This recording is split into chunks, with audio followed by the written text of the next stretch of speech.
the summary of Chapter 1. In Chapter 1, we learned the basic components about Internet, the port we use, the cellular, the cables, etc.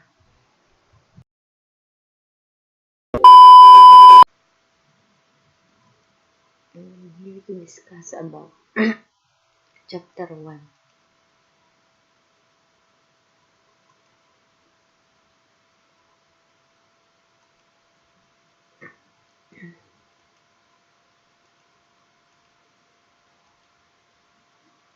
Chapter 1.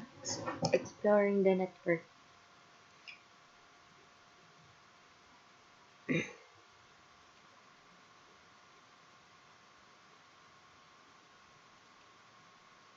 Networks in our daily lives. Among all of these essentials for human existence, the need to interact with others rank just below our need to sustain life. Communication is almost as important to us as our reliance on air, water, food, and shelter. In today's world, through the use of networks, we are connected like never before. People with ideas can communicate instantly with others to make those ideas reality. News, events, and discoveries are known worldwide in seconds. Individuals can even connect and play games with friends separated by oceans and continents.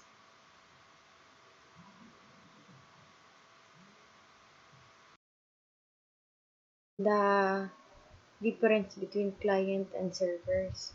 The main difference between client and server, the client machine and a server machine and its performance. A client machine is a simple and less powerful machine, whereas a server is powerful, expensive machine. A client used for simple tasks, whereas a server is used for storing huge data files and application. Peer or P2P network. The peers are computer systems which are connected to each other via internet. Files can be shared directly between systems on the network without the need of central server. In other words, each computer on a P2P network becomes a file server as well as a client. The end device is a source of destination device in network system. For example, a user PC is an end device and so is a server network. Switch, routers, and other equipment work between enable message to travel from one end device to another. Intermediary device, interconnected and devices. Devices provide connectivity and work behind the scenes to ensure the data flows across the network. Intermediary device connected to individual hosts to the network and can connect multiple individual networks to form an intra-framework. Network media refers to the communication channels used to interconnect nodes on computer network. Typically, examples of network media include copper, coaxial cable, copper twist pair cable, and optical fiber cable used in wired networks and radio waves used in wireless data communication network.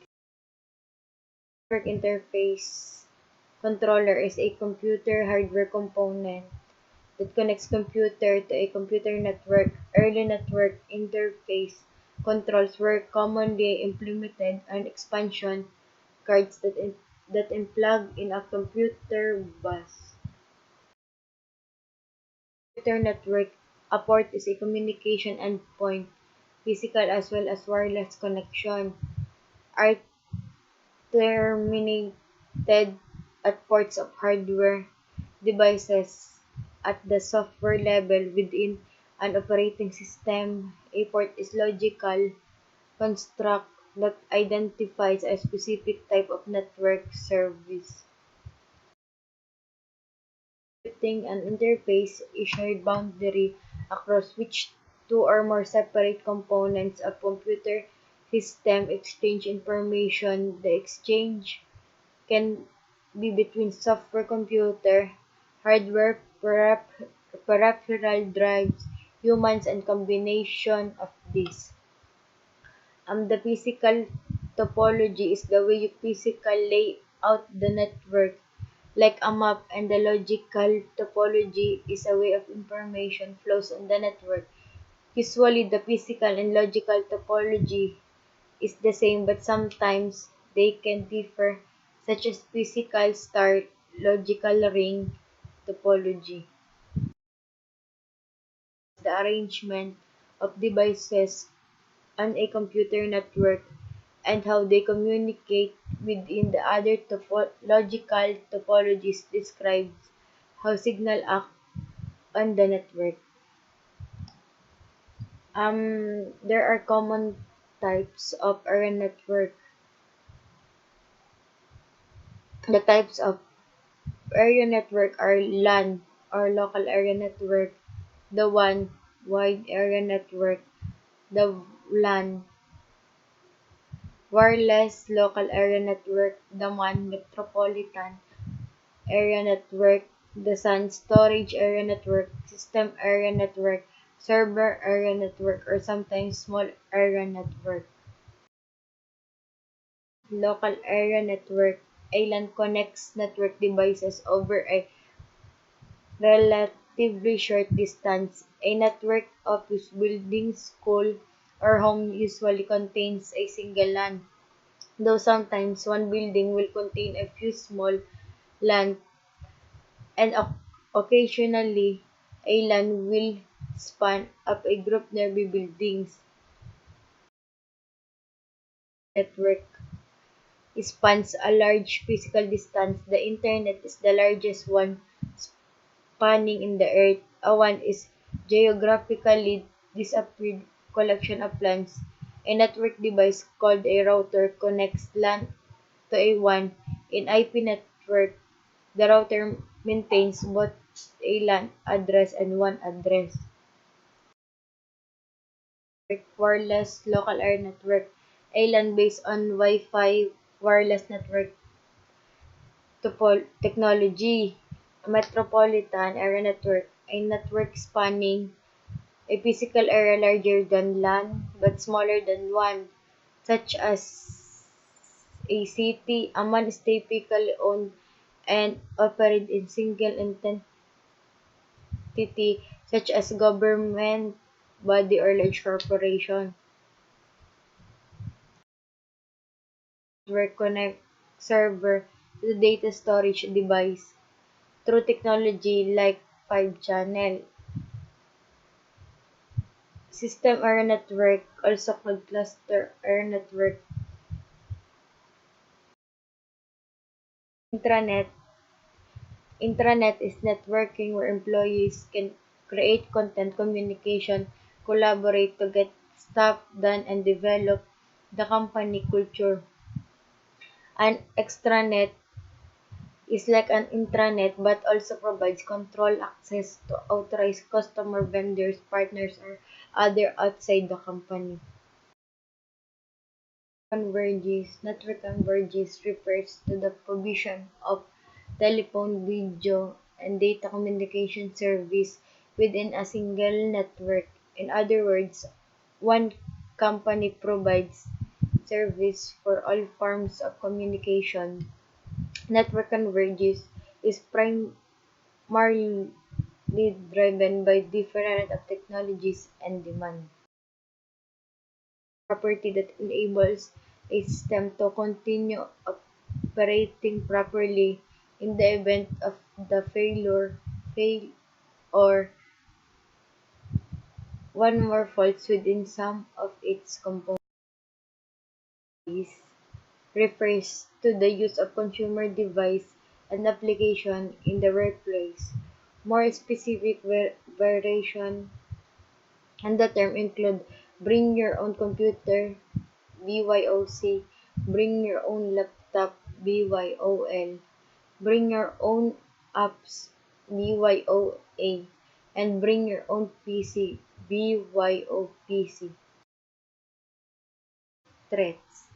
There are some security threats. The malware, computer virus, rogue security software.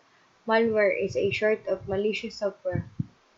Malware is a term used to mean a variety of some hostile, intrusive, or annoying software or program code. Malware could be computer viruses, worms, Trojan horses, dishonest spyware, and malicious rootkits, all of which are defined below. Component computer virus. A computer virus is a small piece of software that can be spread from one infected computer to another. The virus could corrupt, steal, or delete data on your computer, even erasing everything on your hard drive. A virus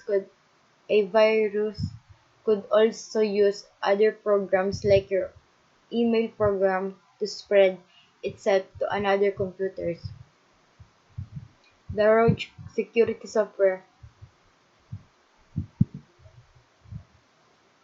Trojan horses. The user can infect their computer with Trojan horses software simply by downloading an application they thought what was legitimate but was in fact malicious. Once inside your computer, a Trojan horse can do anything from record your password by login keystrokes. Computer worm is a software program that can copy itself from one computer to another without human interaction. Worms can replicate in great volume and with great speed.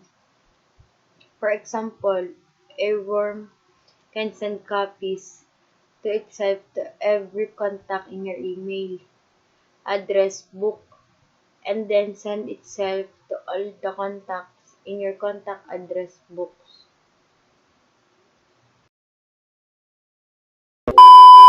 Summary of chapter 1.